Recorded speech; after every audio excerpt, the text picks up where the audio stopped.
everybody, Marlene, aka Snow Gardener 307. I am so excited to be back with you guys. We have two things today that I'm super excited to share with you. First of all, we're going to go ahead and start off with a budget update from Sharla. You guys, I am so excited to share this with you. This is about their first week as a family on their budgeting journey. And then I'm going to go ahead and walk you guys through one of Mr. Snow Gardener's last budgets, talk about how we determine what needs to get paid, how it needs to get paid. And also remember, you guys, Mr. Snow Gardener and I are debt-free besides the mortgage and his truck. So we don't have monthly credit card payments, but what that means is we do utilize rewards cards. So you're going to see some large spending that is cash flowed through his budget. So I'm going to walk you guys through that. And let's go ahead and get started with Sharla's update. Wake up, today's gonna be a good day. Wake up, today's gonna be a good day. You guys, I am so excited for Sharla and her family.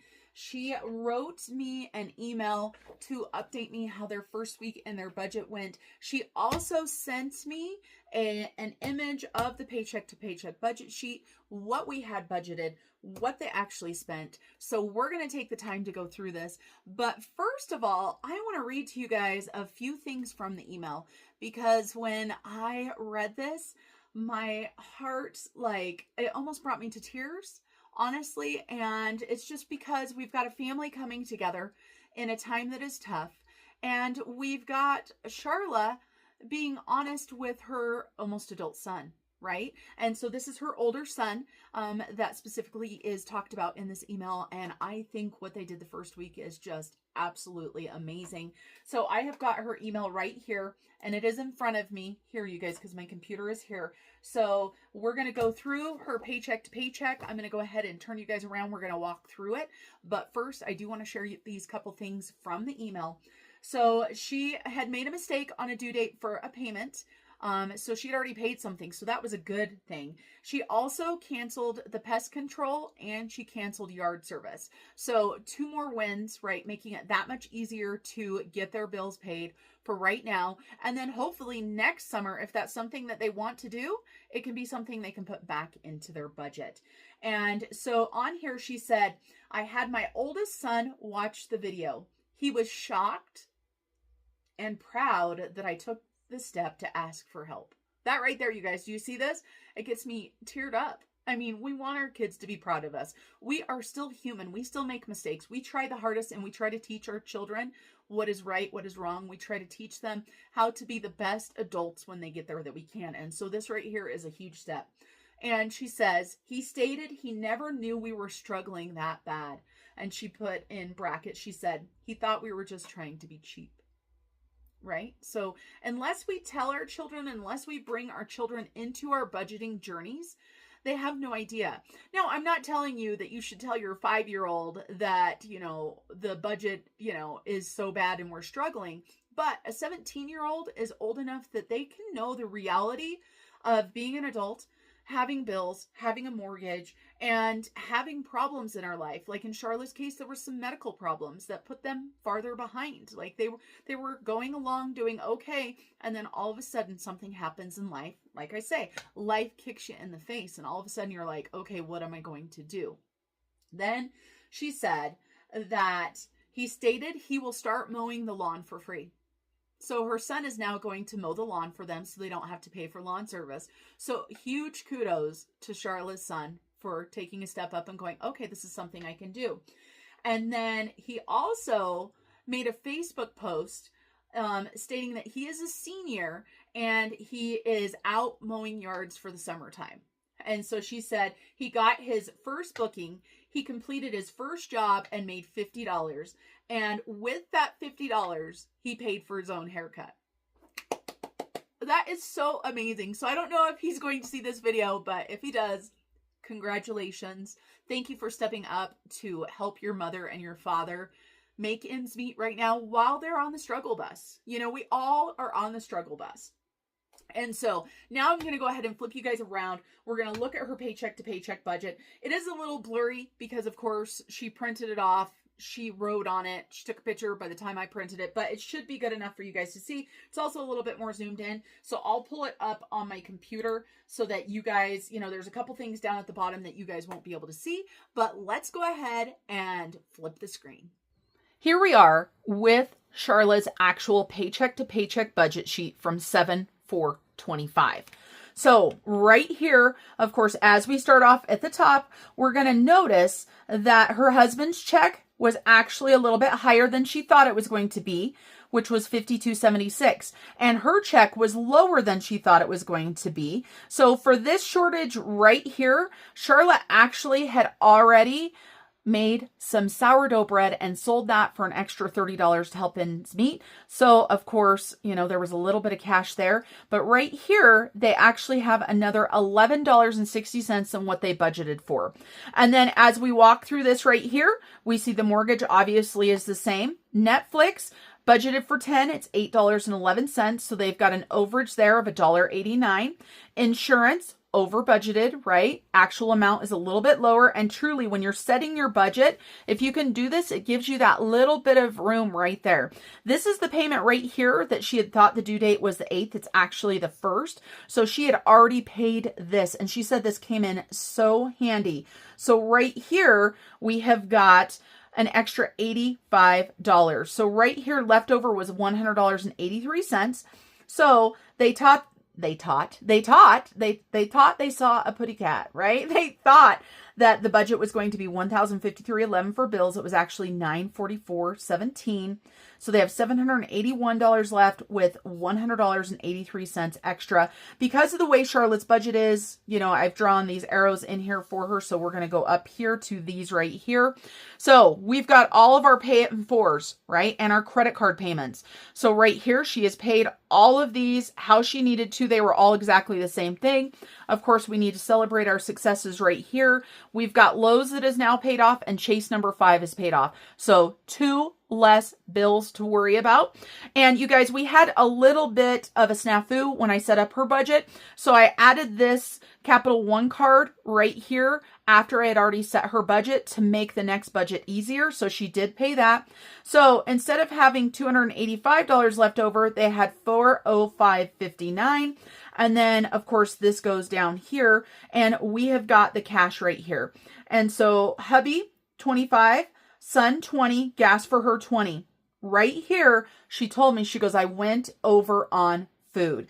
And so she overspent $117.05 on food, but she had this extra here coming down, right? Because of other things in the budget. She also canceled the pet service, or not the pet, the pest service, pest control. So that's plus $25 right there. And then she also, of course, had to pay the lawn guy for this time, but that's going to be canceled in the future. And then we did not put on here about her appointment that she had. So she had $25 here for an appointment that we didn't know about. So that was actually a negative 25, right? Because there was nothing actually budgeted, but she worked that out. So they had $405.59 left over and they spent $397.05. That left originally $8.54 in their account. Now, on the very bottom, she did have to stop. Somebody in their family had to stop and get air and a tire that was $2. So the amount that they had left in their account at the end of this budget period was $6.54. I don't know if you guys can see that because it is a highlighter. It's probably hard to see on camera. I just love using this. So we have a positive amount left in the bank account. We have all the bills paid for. We have our 4 walls taken care of, right? We've paid our mortgage. We've paid our bills. We've got gas money. We have got food money. We've got money for doctor's appointments that we needed. And we still have money left over. So a huge congratulations to Sharla and her family, and a huge kudos to her son for stepping up. And I want to thank Sharla so much for being willing to open not only her life, but her family's life to us, to share their true story, to share that her son watched the video and his eyes were opened up and he was proud of his mom for asking for help I mean, that is just amazing. So you guys, if you do have children in your home, get them started in your budgeting journey early on. Help them learn how to budget so they're not where I was when I started my budgeting journey 5 years ago in my 40s, trying to figure life out. I am trying so hard to help my 22-year-old and 20-year-old with their budgets if they ask my help. But of course, now they're adults. You guys know I've shared a little bit of Julia's journey. But of course, I wish that I would have shared more as I started my journey so I could show my kids where I started at. Because I don't think they really have a clue of how low I was when I started my budgeting journey in 2020. All right, you guys, now let's go ahead and jump into Mr. Snowgardener's budget. So for Mr. Snowgardener's pay, you guys, he gets paid every 2 weeks. This means some months he has 2 paychecks, some months he has 3 paychecks. In order to figure out what we're going to pay, when we're going to pay it, we have to have a budget plan.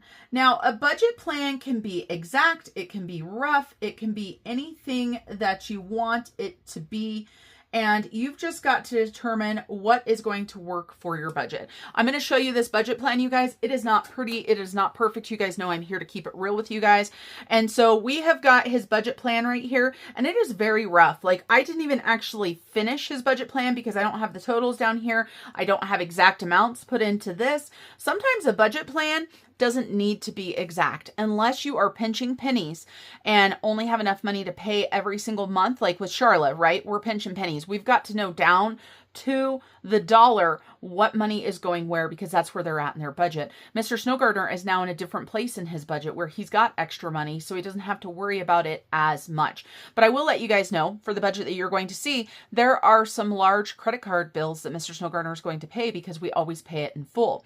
So I budgeted for his income. July 11th, I knew he was going to have a good sized check, so I budgeted $4,000.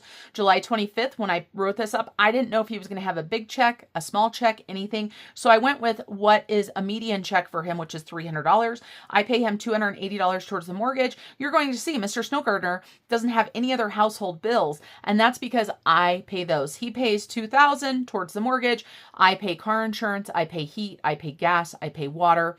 I pay cell phones. I pay all of that kind of stuff, and that's how we work it out. And then, so he's got the mortgage. Now, one thing you're going to notice is this is the July budget plan, but we are working on the mortgage for August. And obviously that's because the mortgage for July was due the 1st. He doesn't get paid till the 11th. So obviously it had to be the month before. IRA, same thing. This is the August IRA. We save 1 month ahead for his IRA because it is pulled out on the 1st of the month. Then his truck, we're also a full month ahead on his truck as far as scheduling it into the payments, is not due until August 28th. Now, one thing you'll notice here is I've got number 1, number 2. Number 1 and number 2 are these paychecks. That's how I work it in my mind. And then I started writing credit cards and stuff in there, and I went, no. That will just go onto the regular budget because that's not budgeted items. One thing that Mr. Snowgardener has started doing is he is using his rewards credit card for all the travel that he does for work and everything, and he gets per diem back, and generally he gets more money back than what he spends on his card. Before, he used to have an allowance or spending money, and instead of putting money into an account for that, he just uses his card. Now he knows and he keeps track of how much he has. Mr. Snowgardener also bought a nice new American flag for our house, and this was from one of the companies in the US, so it's a nice flag, so it was expensive. So that is one of the things that were on here. He's also working on fixing his truck, so there's parts and stuff, so it is a larger bill. So in order to make budgets work, we're going to take the mortgage out of the first paycheck of the month, and then we're going to take the IRA and the truck out of the next paycheck, right? You want to split those bills up. And then down here, I've got truck written down for extra debt and savings, but I don't actually have an amount in there because I didn't determine that. And because I didn't want to. Sometimes when I budget plan, you guys, I will budget to the penny. Sometimes I don't. And this is an I don't. And I'm going to share real life with you guys on all of my channels. And then, of course, we have got all of his sinking funds. And man, my handwriting is awful on this right here. But I've got a bunch of the sinking funds that we're going to fill with the budget that you're going to see now. And then I've got a bunch that are number 2. And some of these I don't even have dollar amounts in. The ones that don't have dollar amounts in are the ones that are not required each and every month. So they're ones that are more fun spending. So we've got guy things and stuff and vroom vroom. We've got giving, savings challenges, gifts, And we have got, now this one is $200. I need to write that one down. We've got PTO, that's his paid time off. Mr. Snowgartner and I just had to reschedule one of the vacations that we had planned. Our future Christmas vacation just got rescheduled from January to November. Now, November is a time that Mr. Snowgartner gets unpaid time off anyway, because they take extra time off for the holidays, but there are no paid holidays. And so he reminded me of that. So we're going to add a little bit more into his PTO throughout the next months to make sure that when he has all that time off for vacation, he's not struggling to make ends meet. We don't want him worrying about paying the bills when he gets home from having a relaxing vacation. And then he doesn't really use envelopes. This is just money that goes into my wallet. And if you guys look, this is actually money for August. We already filled July last month for my wallet. So 50 in fun and 50 in home. And that's just something I carry in my wallet. So the budget plan, when you get the budget kit, does come with budget totals down here. And truly, ideally, the way that this is meant to look is that you should, of course, have $7,280 written right here. You should add these up, put where your bill totals are, add up all of your sinking funds, add up your cash envelopes, write those in, extra debt and savings, write those in. All of these should add up to the same as the income. And if they don't, maybe you do a rollover or you don't do a zero-based budget. And so that is okay. But so that's the basic budget plan. Like I said, it's not super nice. I didn't make it perfect for this video. I want to keep it real with you guys. And this is what we're dealing with. So we have got his paycheck to paycheck for 7/11. And so this is the one that's number 1 on his budget plan. So on this one, you guys, his paycheck was $4,189.47. Okay. I don't use the actual over here. That's not the way that I use the budgeting forms. And so up here, you'll see I don't use those at all. The other thing he's going to do is he has quite a big rollover that is still in his checking account. So we're going to add $200 more to that. So that is $4,389.47 Mr. Snowgartner is working with for these 2 weeks. We're going to go ahead and round down. So some of that rollover is actually going to stay in there. We're just going to work with $4,300. I don't like working with pennies and nickels and dimes and quarters on my budgets, and I like round numbers. I don't know why. You'll see the roundups over here. So that is what we're doing. So we're going to go ahead and start off. The bill that is most important that get paid out of this check is the mortgage, right? Because we have to have a place to live. And so we are going to do, the budgeted amount is $2,000, and that's what we're going to do. So there is no roundup in this budget for this one. And then we have got Cabela's. Now, Cabela's is one of Mr. Snowgartner's credit cards. I believe he has a subscription or something on here because it is $19.94.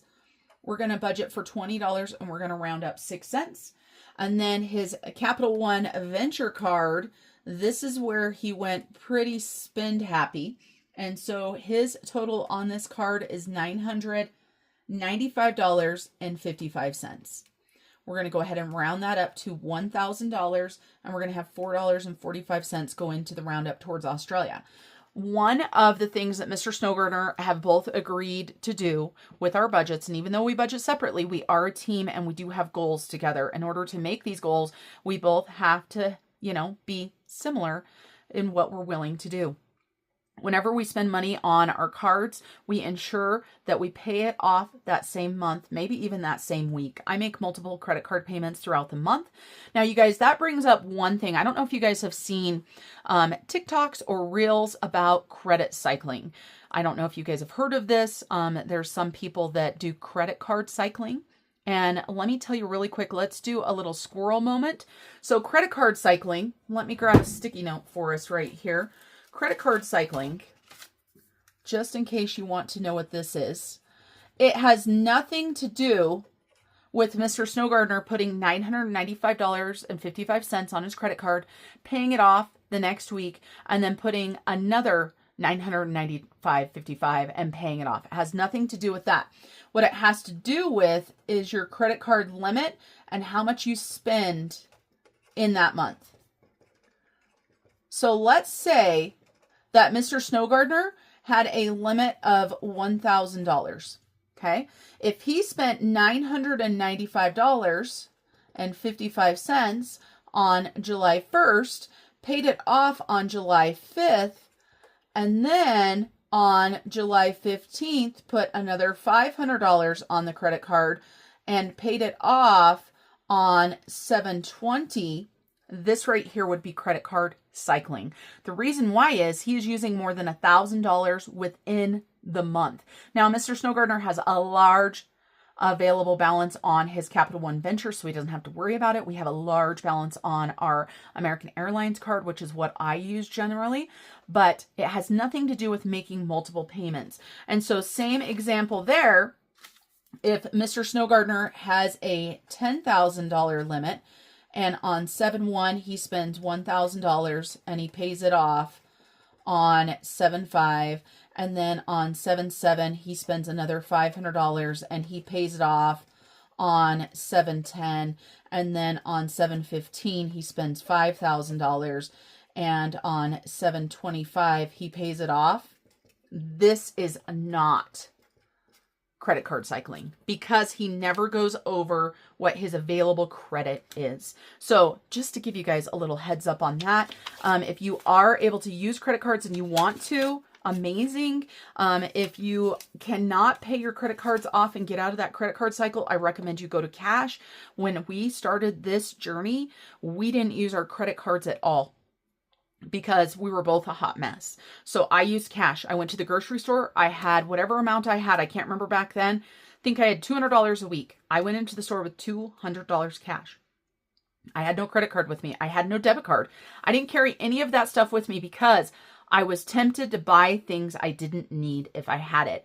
Here we are. You fast forward 5 years, I don't use cash all the time anymore. Now, my spending money, I do use cash. And you'll see I stuff my cash with my cash. I stuff my wallet with cash.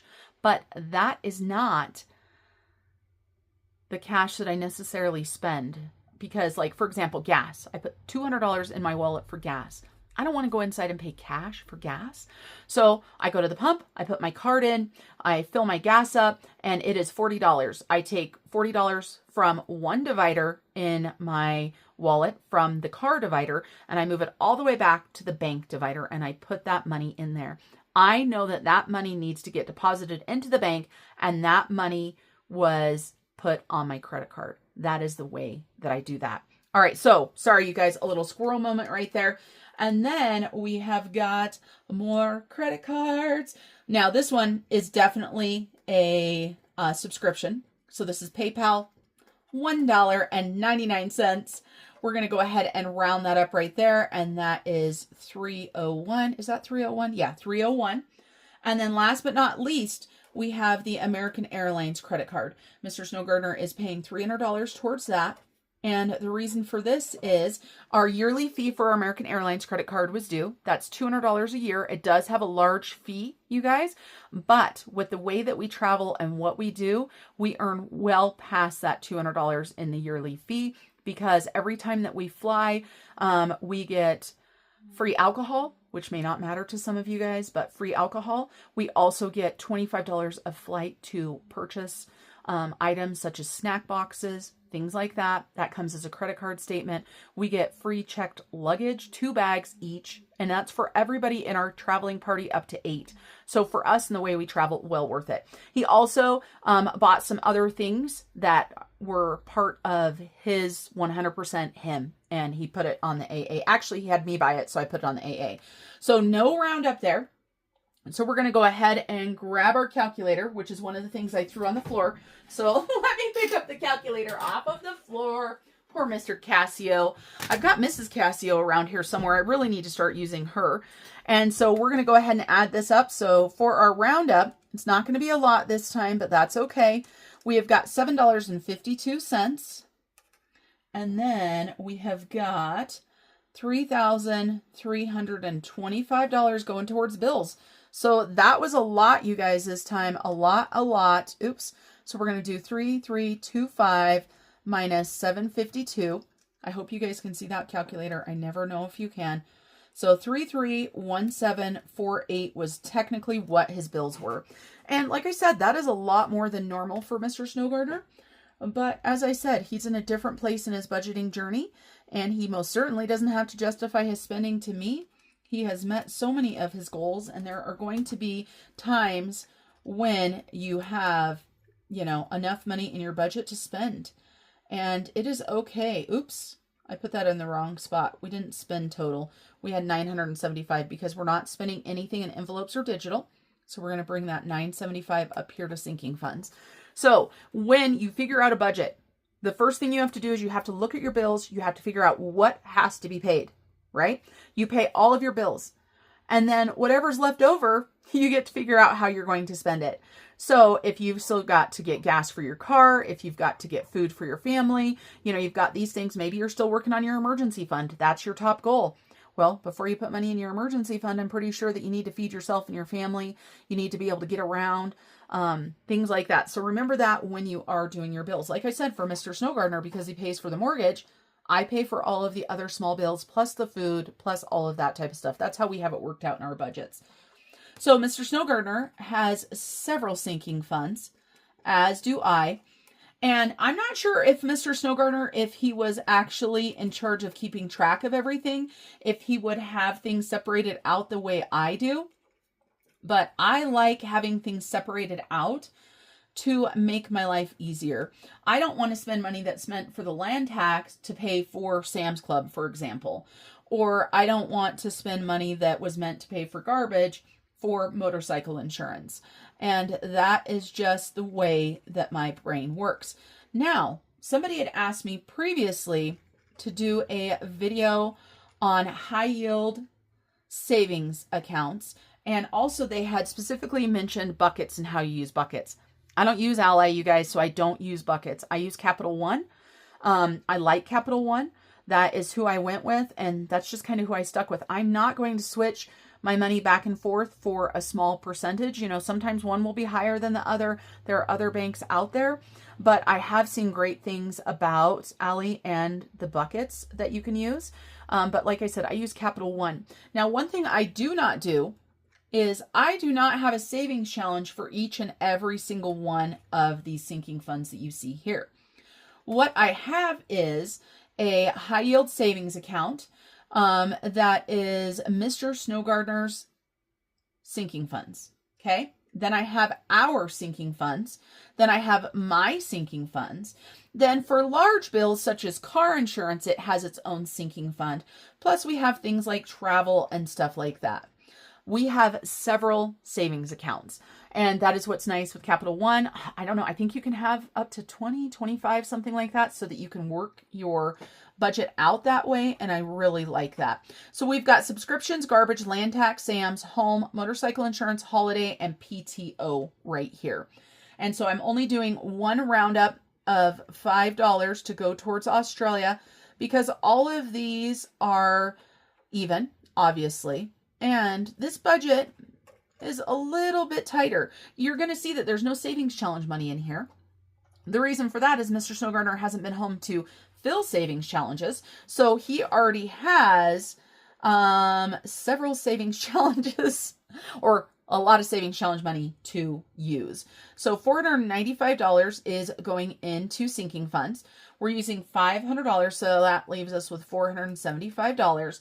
And then you guys, I told you that extra debt, his truck is his goal to get paid off. Mr. Snow Gardener is focusing on his truck. I am focusing on the mortgage. This leaves him $75. I always like having a rollover. And so we are using the rest of his money just to sit in the bank account, just in case something comes up. This is the way that Mr. Snow Gardener and I both work our budgets. So we've got $1,252 going to Australia. And that is, budgeting 101.